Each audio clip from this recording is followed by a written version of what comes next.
Issue 20. After a dishonest title picture, we start off with Sonic trying to find and destroy Eggman's antimatter machine, because he can create antimatter now.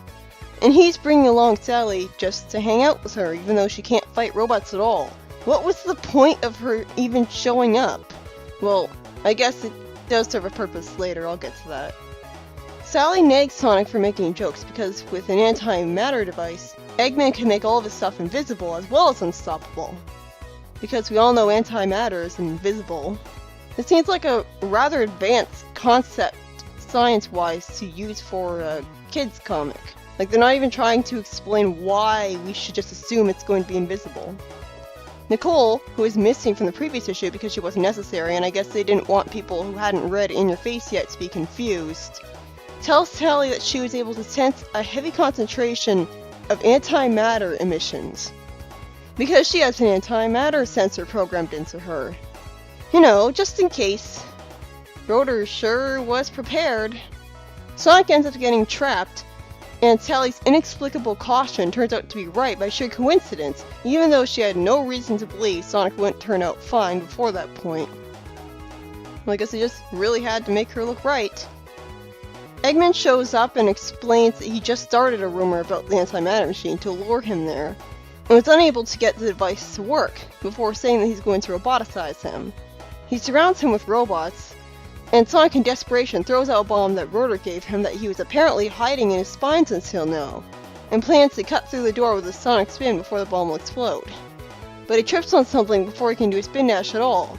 Why didn't he just do a spin dash while standing still instead of thinking he had to walk and thus risk tripping on something? Obviously, as the title picture said, this will lead to the comic trying to mislead you about Sonic dying in a kid's comic, as we're made to think it exploded on him. When obviously he's going to turn out to be just fine. Sally rejoins the freedom fighters in a bush with her hair messy, and I guess it's supposed to be bruises on her face since there's no dirt in the building, even though it looks like dirt. And she fulfills her true purpose for being brought to the base by being able to explain that she barely managed to avoid the explosion at Robotnik's headquarters. In an honestly kind of sad moment, she says that Sonic died sacrificing himself for them. And I can almost imagine hearing this line of Sally's voice acted in a really sad, convincing way. For some reason, only Tails goes into denial about Sonic getting killed, and only through sheer admiration of him, which flies in the face of the whole stages of grief thing. Of course, Tails is being genre-savvy here, but only by sheer coincidence. Sonic immediately shows up, now invisible and intangible, and brags that Robotnik just barely missed him, with the comic not bothering to explain enough about what he even meant by that. When a sealed door just misses him, and he can't see his reflection in a puddle, he finally figures out what happened to him. Why did it take him that long? He then rushes back to his friends, who can't see him and are dedicating a statue to their fallen comrade, and the logical thing for him to do right afterwards would be to return with a pen and paper. I guess being intangible means he wouldn't be able to pick anything up to write with. Well then. You better hope for a miracle, especially since if he stays like that for too long, unable to pick up stuff to eat and drink, he'll be doomed to dehydrate. I like how Rotor points out that Tails is their best artist, since it makes perfect sense with Tails being destined to be a genius engineer, and being mentioned earlier to be able to build a sculpture. But it's like weird, Tails you mentioned to be an artist. So like, it's almost as if he was leading up to being a genius artist, and it's honestly a miracle that he managed to be more of an engineer because of Rotor instead of an artist. Although, I guess being able to build a sculpture from metal would be an easy an easy bridge to being an engineer. Sonic at least tries to think of the positives of the situation, which is in character for him, and then realizes there's no point and kicks the rock in frustration, which hilariously causes him to scream in pain rather than not being hurt by it at all. I wasn't expecting that, partly because usually when cartoon characters kick hard stuff, they don't get hurt by it, like Sally kicking the giant metallic gorilla. So this was a nice subversion, even some good slapstick against Sonic for once. Being able to feel pain reveals to Sonic that he's not a ghost, and the frog reveals that it was able to hear his voice. What? It better be another magic frog, or else I call bullshit, because why would a mere frog hear him when his friends didn't? Sonic realizes that when the antimatter machine exploded, it made him invisible, intangible, and silenced his voice, and only his voice, despite him just saying that the frog was able to hear him screaming. Pretty sure that counts as his voice. But anyways, Sonic bets that 2 of those effects magically wore off.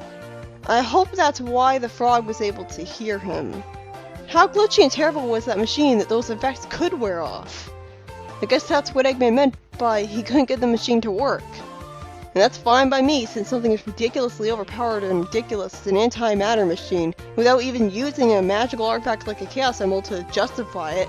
It's so crazy that I prefer Eggman barely being able to make it work. Gotta have some limitations, especially to make up for him being able to make a time machine with no fanfare.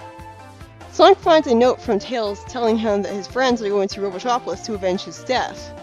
And Sonic is smart enough to realize they'll all be killed because none of them are as capable as he is.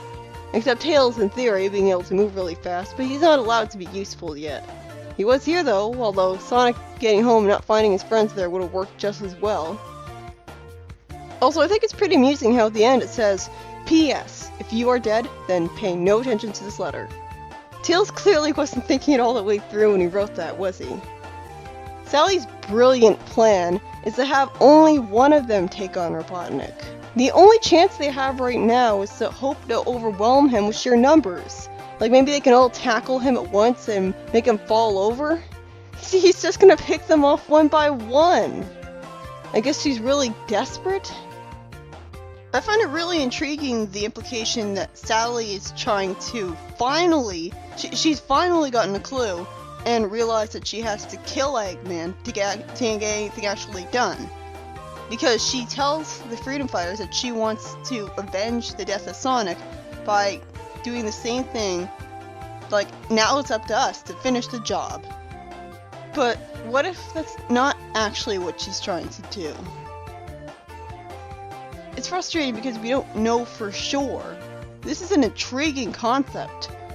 Maybe, like it implies that maybe if Sonic actually died, Sally would finally get a clue and realize that they have to take more drastic measures than that.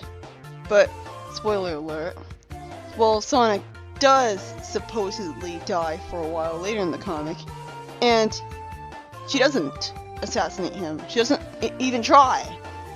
So much for that. Sonic finds his way onto Eggman's flying airship off-screen, grabs the controls from him to inconvenience him snively, and has the amusing idea of pretending to be a ghost coming back to take his revenge on him.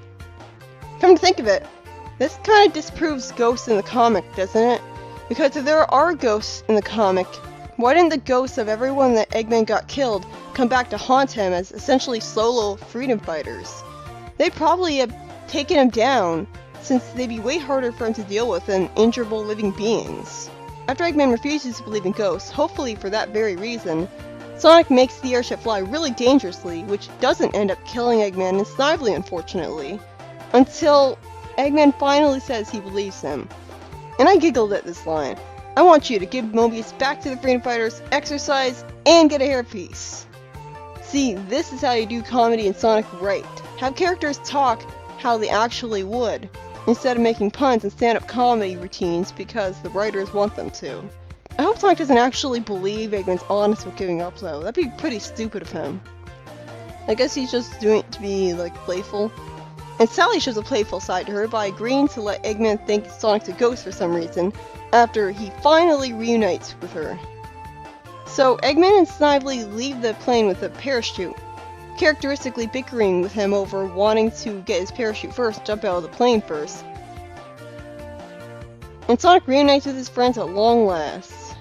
And the ending of the story has Snively decide not to warn Eggman that Sonic's alive quite yet, because Eggman's actually started exercising because of Sonic and looks ridiculously amusing to him while doing so, all the while repeating that he doesn't believe in ghosts as a madness mantra to calm himself down. I have a hard time believing he was actually going to give Mobius back. So why did he bother trying to follow the rest of what Sonic ordered?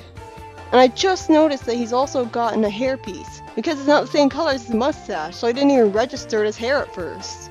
Why would he ever bother with a hairpiece that's the wrong color? Was he in a hurry and just grabbed the first one he saw on the shelf? Did his hairpiece collecting robot screw up? I'm guessing the reason he gives up on hairpieces is because Sonic teases him for it later. And I wish it was made more clear that Snively's not just letting him stay like this out of amusement for his predicament, but also because it's his karma for pushing him to get a parachute burst and yell at him for jumping out of a plane faster than him. How the hell did Snively jump out of it faster than him, when he was just pushed to the floor to be prevented from getting his parachute first, and would need to get up off the floor first? And another thing I thought of, what's the in-universe explanation for why it took Snively so many issues to finally actually show up? Was it that he was, I don't know, like sick with measles or something? After this story, the funniest one up until now, we see a dialogue-less scene where Sally uses a grappling hook on a lone mission to get over a wall with a SWAT-bot in front of it, shock the SWAT-bot to death with what I presume is Nicole. See, there's a believable function for her. And of course, right after I say that, they used Nicole as a Deus Ex Machina to override the security lock. Because of course you can do that, somehow. Doesn't feel cheap at all. It's at least slightly more believable that Sally would be capable in the mission without Sonic protecting her when she's got Nicole around to make her more useful. But even then, well, one, anyone could use Nicole, not just her. And two, in this case you can attribute the credit to both her and Nicole, diluting Sally's impact a bit. Sally goes into the building and Nicole says that she's decrypting, establishing an access code, and command link achieving, all through the power of plot convenience.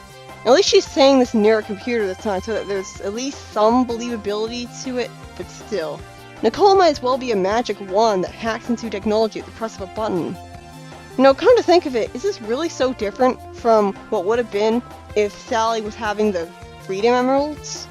She probably would have been able to do the same things, and because to be actually honest about it being magic, it'd make actual sense. I still like Nicole though, but she's still overpowered with no explanation. Sally starts a destruct sequence, all by herself, so yay, I'm proud of her. And then she runs into Jeffrey for the first time, who threatens to put her to sleep with knockout gas, being convinced that it should have been obvious who he is and what he was holding. Why? Talk about delusional, especially since, as he mentions later, he likes to keep a low profile. So why would it be obvious to her who he is? Why the hell is he, a Mobian who isn't working for Eggman, seeming to be going against a freedom fighter? Oh, so he really is a good guy? Why the hell didn't he recognize his own kingdom's princess on sight? What an idiot! Didn't he have internet before Eggman showed up? I'm willing to give this guy a chance though, but he really didn't make a good first impression. He immediately salutes Sally as he should have done in the first place. Good thing he thought to ask who she was before knocking her out, and explains that he's late of, whatever that means, her father's secret service, and current leader of the Rebel Underground. I mean, I know it means he used to be part of the secret service, but it really feels like that sentence was missing a word there. Late leader or something would have made much more sense. It's not like this story has translation issues, so it's written in English. And the Rebel Underground. Does he think that there's only one Rebel Underground, and not... Really? He thinks he's the only group of freedom fighters? And where is he living if not Knothole? Because he can't be living in Knothole, or else he would have already known about Sally and her being a freedom fighter. So how is he living in a place without being found by Eggman? Are there more than one Knothole? So this is revealing for the first time the concept that there are other freedom fighters out there that we don't know about, which makes a lot of sense. And I guess it also makes sense that our heroes don't know about them because it's not like they have widespread internet access or a telephone line, a world controlled by Eggman. So how would they all be able to communicate and unite each other into one force in the first place? However, you'd think Sonic would have run into more of these freedom fighters while dealing with Eggman, and it becomes more and more implausible as time goes on that by sheer coincidence, he never runs into, say, Shard while he's dealing with Eggman. It's like the other freedom fighters manage to plan their schedules around Sally and her friends so that they won't get seen by them, when the smartest thing to do would actually be to join forces with them, so that all the freedom fighters in the world would be teaming up as one major force against Eggman. But no, I guess the secret freedom fighters is such a great idea, because it's totally possible to keep rebelling against Eggman a secret from Eggman. He'll never find out with his plot convenience modders, or living being detectors. And after Sally admits that she wasn't aware of the other rebel resistance, and is told that they for some reason want to keep a low profile and are somehow able to do so, the issue ends, with his story to be continued in the Sally miniseries after issue 23. I don't know why the Sally miniseries is after issue 23 when it's clearly the end. The end of this issue doesn't really make any sense. And why is she looking suspicious of him anyways? Didn't he just say that he was, going to blow up Eggman's headquarters? And he's a Mobian who's obviously going to be against Eggman. Why wouldn't he be? Why would the Freedom Fighters ever think that any non-roboticized people wouldn't be against Eggman at this point? So how paranoid is she that she is suspicious of him? The previous issue and this issue was written by Mike Kantarovic and Ken Penders. And honestly, this story was a lot better than I thought it was going to be. Well, the plot was predictable. I mean, of course Sonic's not dead, and of course things end up being fine, which made it all the more frustrating and overly depressing that Sonic's friends thought he was dead, with only Tails talking sense among them, only Tails going through the denial state of grief. That's not how the brain works. But there were still some genuinely amusing moments in the story that gave it a lot of charm, all starting after things started looking up for Sonic. Tails' note was funny, and I really liked how Sonic messed with Eggman as a ghost, making the airship fly around all crazy and having an arson, murder, and jaywalking list of orders for him, which actually had a legitimate punchline at the end. It had a really satisfying conclusion, and even gave Eggman karma for mistreating Snively, though he deserved it, but still, they really put a lot of care and attention to detail into the ending by having him be punished and having Snively get the one-up on him for even that small moment. Honestly, the story is harmless fun. I still didn't really laugh at this story, but I can tell that the humor has improved. This is the kind of lightheartedness and comedy that Sonic needs, not Pontiac rap ridiculousness. The second story was kind of boring for me at first from the lack of dialogue. I praised it for letting Nicole do something logical and not overpowered by electrocuting a robot, only for her to immediately go back to cheap Deus Ex Machina mode. How is that satisfying? It's good that Sally with Nicole is a lot more useful, to the point of being able to actually accomplish stuff on a solo mission without needing Sonic to save her. This really does help. But one, I still feel like her going there alone is really stupid and overly risky for someone so cautious and against taking risks. Even though it makes sense that her ego/desire to not look weak would make her act irrational again because of that. And two, Jeffrey promptly shows up, so the potential of Sally accomplishing things on her own is immediately shattered. I'm gonna choose a lot safer with him around, so it's not too bad.